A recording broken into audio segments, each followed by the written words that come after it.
আমি নিজেই ভালো হইতে পারলাম না।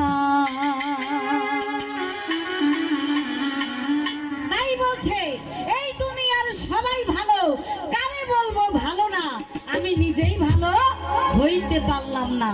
তাই আমরা বলি এ ভালো না, ও ভালো না, আরেকজন ভালো না, মানুষকে নিয়ে আমরা সমালোচনা করি। আসলে এটা করা উচিত নয়। আসলে যে আমরাই খারাপ এটা কেউ বলে না, আসলে আমি যে ভালো না গানের ভাষায় এটা বলছি। আপনারা মনোযোগ সহকারে শুনবেন। এই দুনিয়ার সবাই ভালো।